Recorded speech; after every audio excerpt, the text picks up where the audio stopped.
Selamat berjumpa kembali pada kuliah struktur beton.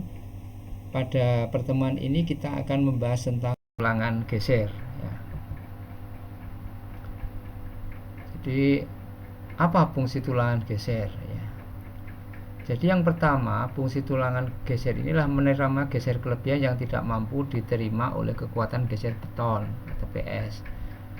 Jadi sebelumnya kita kan mempunyai analisis struktur.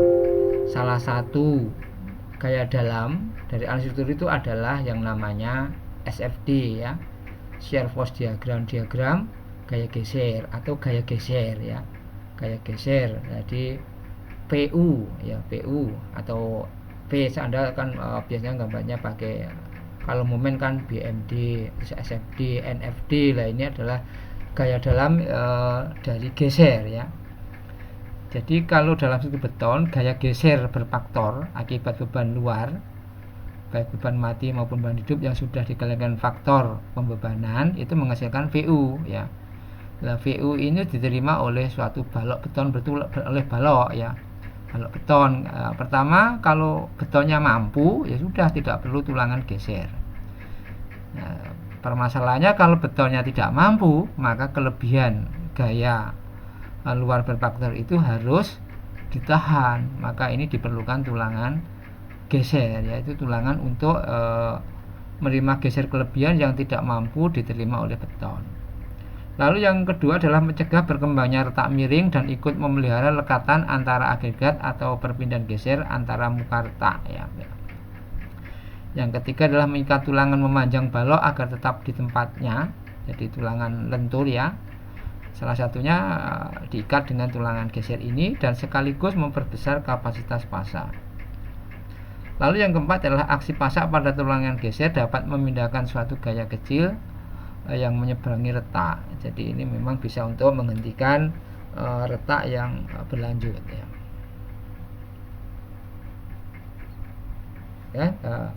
Jika kita mempunyai suatu balok yang bisa kita lihat di sini, lalu kita beri beban P di 2 titik di bentangan dengan jarak A, sehingga ini total L-nya L2A, maka kita mempunyai diagram momennya akibat beban luar seperti ini ya.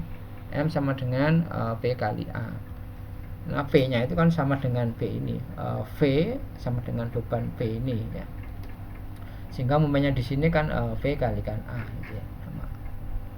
Nah, kita mempunyai bentang geser yang dinamakan dengan A ya, A itu bisa dirumuskan sebagai rasio dari momen per V ya, karena ini V per A sama dengan itu sama dengan M, sehingga A nya sama dengan bentang geser lah M per V. Nah, di sini ada dua ketentuan. Jika A per 2 lebih besar dari 2, jika A per 2 ini lebih besar dari 2, maka retak miring sejarak dari D, dari penampang dengan momen maksimum. Jadi retak miring itu sejarak D, D-nya itulah tinggi efektif. Jadi diukur dari sini tinggi efektifnya. Nah, itu akan ada retak miring jarak D dari penampang dengan M maksimum. Tapi jika A per 2 lebih kecil dari 2, jadi A-nya ini berarti kecil ya, maka retak miring diharapkan terjadi pada pertengahan bentang geser. Bentang geser berarti letak miring dia terjadi pada pertengahan bentang geser. Bentang gesernya itu tadi ini ya. Jadi letak miring akan terjadi di daerah situ. Nah, lanjut ya, ini ada beberapa aturan ya.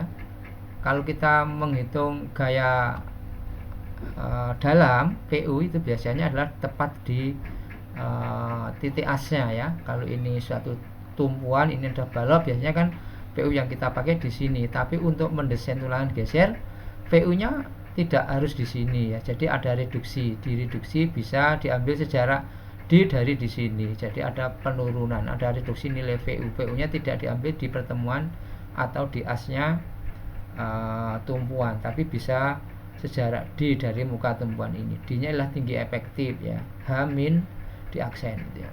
Ini kalau ditumpu ini. Kalau ini seperti balok gitu ya. Ini plat ada balok, ini ada balok yang induk itu ya. Nah, ada balok satunya yang saling menumpu gitu ya. Nah, D-nya bisa diambil dari muka ini, kolom ya.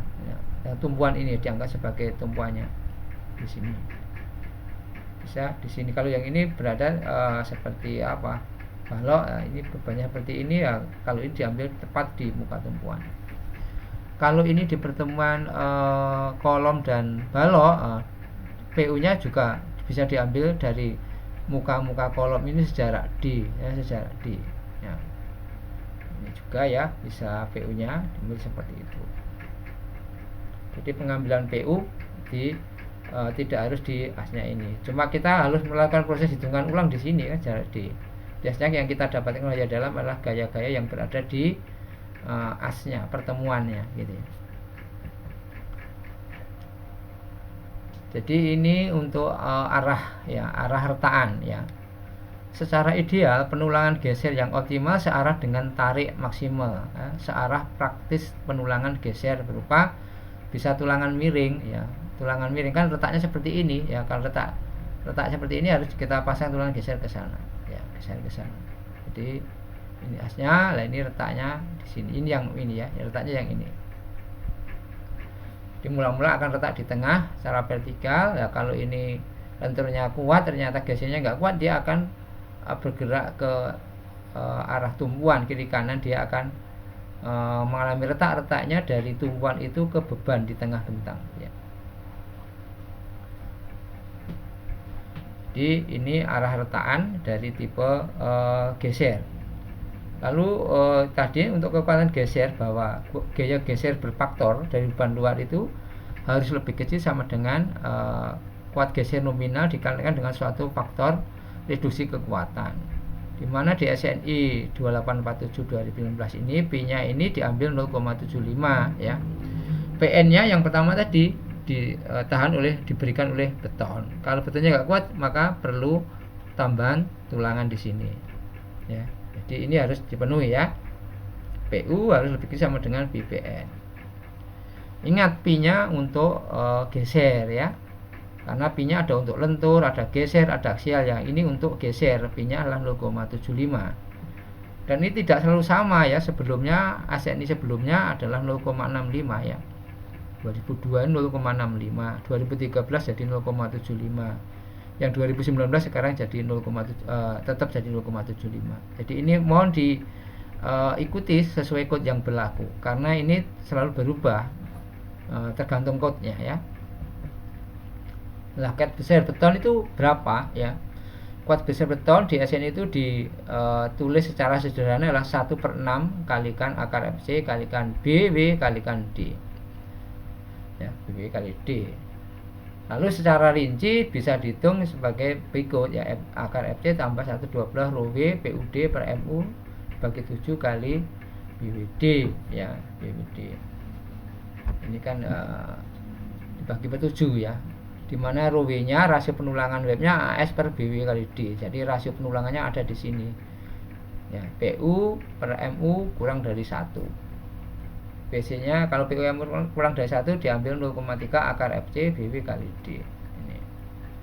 Lalu jika ada di elemen tersebut ada aksial tekan ya, ada aksial tekan berarti ini di kolom itu ya. Berarti kalau di kolom ini ada tambahan sebesar ini NU per 14 agri luas penampangnya. Lalu jika ada aksial tarik, aksial tarik biasanya itu kan juga dibalok ya. Jadi ada aksial tapi tarik. Jadi ini kontribusinya seperti ini. Jadi ini yang murni hanya ada gaya geser dan lentur. Kalau ini ada tambahan dari aksial tekan dan aksial tarik. Kekuatan geser yang disumbangkan oleh beton berbeda-beda. Yang sering, yang umum adalah kita menggunakan rumus yang ini ya. BC sama dengan 1/6 kalikan akar FC kali BW kali D ya. Lalu ini persyaratan tulangan geser. Jadi ada 5 pembagian wilayah ya. Jika VU-nya, jadi gaya geser faktor berluar kurang dari setengah VVC, ini tidak diperlukan tulangan geser. Tapi jika antara setengah VVC dan VVC ya, kalau ini secara logika kan sebetulnya ini VU-nya ditahan oleh beton mampu ya. Meskipun ini mampu sebenarnya nggak perlu tulangan geser ini, tapi di kode ini diberi syarat agar menggunakan tulangan geser minimum, dimana tulangan geser minimum ini VVS-nya diambil dari sepertiga BW kali D ya, sepertiga BW kali D. Sehingga AP minimumnya adalah BW kali S per 3FZ. Nah, biasanya AP-nya sudah tahu, AP itu adalah luas kaki dari tulangan geser. Karena kakinya biasanya ada yang 2, ada yang 3 ya, tergantung. Kalau 2 berarti AP-nya adalah sepertiga 2 kali 1/4 kali pi kali diameter yang dipakai, kuadratkan ya, 2 kali 1/4 pi d kuadrat. Tapi kalau ini ada 3 kaki ya, ada 3 kaki, berarti ini 3 kali 1/4 pi d kuadrat. S nya nanti adalah jaraknya, jarak antar tulangan sengkang ya, tulangan gesernya, dimana ini dipindah ke sana nanti akan ketemu S ya. Lalu pada kondisi ini S yang ketemu ini maksimum adalah D/2 dan harus kurang dari 600 ya. Nggak aman nih, malu 600 juga resiko ya gitu ya. Lalu yang ketiga adalah jika VU nya ya, jika VU nya ini antara VBC dan 3 VBC, ini jelas, jadi PU nya itu sudah melebihi dari kapasitas betonnya sehingga diperlukan tulangan geser. PS nya adalah PU min VBC. Maka VBS ada nanti kan seperti ini, P kali AP FJ D per S, atau S nya dipindah ke sana berarti AP kali FJ kali D per PS ya. Kalau ini berarti VPS, nanti ketemu VPS kan, PS nya adalah dibagi dengan V nanti ketemunya. Lalu jarak yang sudah didapatkan dari yang ini harus kurang dari D/2 16. Lalu daerah yang keempat adalah antara VU itu biasanya di antara 3 VBC dan 5 VBC, jelas perlu tulangan geser, sama rumusnya, tapi S maksimalnya D/4. Nah, yang terakhir adalah apabila gaya geser faktor lebih besar dari 5 VBC, maka sebaiknya penampang dari balok tersebut diperbesar. Ya, ini penjelasan lebih lanjut. Jadi ini daerah 1 tanpa tulangan geser, ini yang daerah 2 tulangan geser minimum. Nah, 3, 4 perlu tulangan geser, karena syaratnya adalah yang ini D/2, yang ini D/4 ya. Yang daerah 5 adalah penampangnya harus diperbesar. Jadi ini tadi sengkang itu bisa sengkang vertikal ya, yang ini sengkang vertikal, berarti jarak S-nya ini yang kita tentukan ya. PS-nya tadi seperti ini kan rumusnya, PS sama dengan AP kalikan FJ kali D per S. Nanti S-nya kita balik ke sana karena PS-nya sudah ketahuan kan. AP-nya pun kita tahu bahwa misalkan ini, kalau yang contoh ini berarti AP-nya adalah 2 kaki ya, yang ini 2 kali 1/4 pi D kuadrat yang ini. D-nya D sengkang ya. Jadi AP itu luas ini 2 kalinya ini, karena ini 2 kaki. Kalau 3 kaki berarti nanti ya 3 kalikan 1/4 kali V D kuadrat yang dipakai. FJ mutu sengkangnya ini, D nya adalah tinggi efektif, VS nya adalah tadi gaya geser yang ditahan oleh tulangan. Ini seperti ini. Atau juga bisa menggunakan tulangan geser yang bentuknya miring, tapi miringnya harus tegak lurus dengan retak yang diprediksi akan timbul. Jadi jangan mengikuti miringnya retak, tapi harus dipasang tegak lurus retak ya. Rumusnya APFJ sin alfa plus cos alfa kalikan D per S. Alfanya adalah kemiringan dari tulangan gesernya.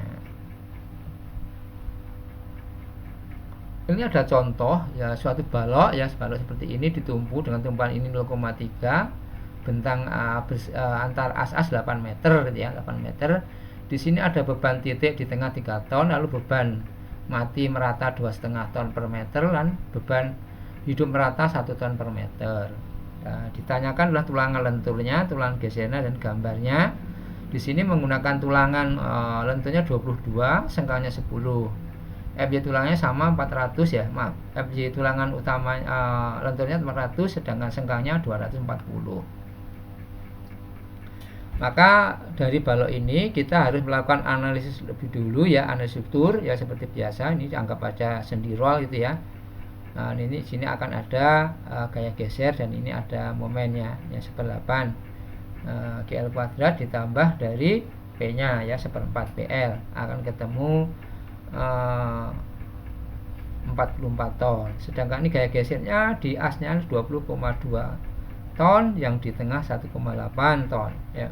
Ini adalah berfaktor ya, kalau ini kan masih beban luar murni ya, kalau ini harus dirubah ke faktor. Karena ada beban mati hidup, maka beban mati kan kali 1,2, beban hidupnya dikalikan 1,6 ya. Lalu tinggi efektifnya adalah kalau ini H700 berarti H dikurangi selimutnya, kita ambil selimut hanya 700 dikurangi selimutnya, kita ambil 40 cm, di sengkangnya 10, diameter tulangan setengahnya adalah setengah 2 karena sampai as tulangan ini ya. Jadi di efeknya 639 mm. Kita menentukan tulangan lentur dulu. Kalau MU nya ini ada, kita bisa mencari MN, MU per Pi, kita asumsikan dulu Pi nya 0,9 ya, sehingga MN nya ini RN adalah MN per BD kuadrat, tinggal dimasukkan aja MN nya, karena ini satuan meter digantikan dijadikan Newton milimeter, berarti 10 pangkat 7 ya. B nya 300, D nya adalah 639 kuadrat, ketemu RN nya ini. Lalu M adalah rasio mutu baja bagi mutu beton 23,57, maka kita bisa mencari rasio penulangan yang diperlukan atau rho perlu ya, 1/m kurangi dalam kurung 1 min akar 1 min 2 mrn per fg ya. Ini maaf, ini rumusnya ini harusnya bukan min ya, tapi ini langsung dibagi ya, nanti dibagi. Jadi ini dikurangi, tidak ada ini ya, jadi 1/m dikalikan 1 min ini ya, begitu, rho min ketemu. Lalu batasnya jangan lupa bahwa ini rho balance sekian, rho maksimumnya diambil 0,75, rho minimumnya 1,4 per fj. Jadi rho maksimumnya 0,016, rho minimumnya 0,0035.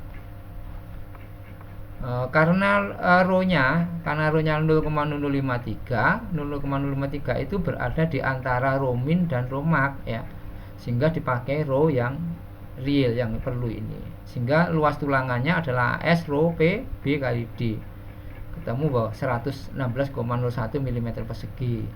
Jika dipakai tulangan D22, maka jumlah tulangannya adalah luasan seluruhnya dibagi dengan luas tulangan 1 yang diameter 2, ketemu 2,67. Nah ini kita bulatkan, tulangannya butuhnya 3, sehingga kita ini yang balok tadi membutuhkan tulangan 3D22, berarti ini adalah tulangan lenturnya. Lalu untuk tulangan gesernya ya, kita tadi ya, bentar ya. Nah, tulang gesernya PU diambil jarak D dari tumpuan ya, D dari tumpuan. Jadi PU pada tumpuan kita interpolasi, kita mendapatkan nilai 187,73. Kalau di tumpuan tadi kan 20,2 ya. Jadi interpolasi jarak D, D-nya adalah 639. Maaf ini belum tertulis ya. Ini harusnya diinterpolasi. Terus ketemu ini ya. Lalu gaya geser yang disumbang oleh beton adalah VC 1/6 akar FC B kali D, ketemunya 142,884. Dikalikan Pi dulu 0,75, sehingga PVC-nya adalah 107.163,5 Newton. Nah, di sini PVC ternyata di bawahnya PU ya, PU. Sehingga PU ini kan kita lihat bahwa PU itu terletak di antara PVC dan 3 PVC. PU-nya ini ya. Sehingga ini ada VVS-nya, karena ada PU yang tidak bisa ditahan oleh beton, sehingga masih punya sisa kan. Nah, sisanya PVS-nya adalah 80,567 Newton. Lalu PS-nya kita tentukan dibagi 0,75, sehingga PS-nya adalah 107,42,67 Newton. Sehingga dipakai sengkang, S-nya jarak sengkangnya APFJD per VS ini ya, PS-nya ketemu 224,25. Biasanya kita mempunyai angka jarak sengkang 224 kurang familiar ya. Jadi bisa kita turunkan, bukan dinaikkan ya, tapi diambil ke angka yang lebih rendah dari 224 ini, kita ambil 200. Jadi jarak sengkangnya dipakai D10, jaraknya 200. Jadi kalau ada seperti balok itu, maka baloknya yang bawah menggunakan 3D22, yang sengkangnya menggunakan D10, jarak 10 dipasang setiap 20 cm alias 200 mili ya gitu. Jadi ini untuk di daerah tumpuan. Jadi kalau yang di atas kok 0, apa kenyataannya nggak ada ya. Biasanya ini kita beri separuhnya dari luas penampang ini. Jadi ini bisa kita kasih 2 ya. Jadi bukan kosong seperti ini dalam desain yang asli. Tapi kalau ini desain penampang tadi ya ini hasilnya ya. Tapi dalam aplikasinya untuk struktur biasanya ini tidak kosong di atas, pasti ada tulangan yang kita pasang di sini. Jadi separuhnya tidak harus menggunakan D22, ini bisa menggunakan D yang lain ya, D13, D16. Ya gitu, yang separuhnya tadi kan ini 101 1016 kan sekian.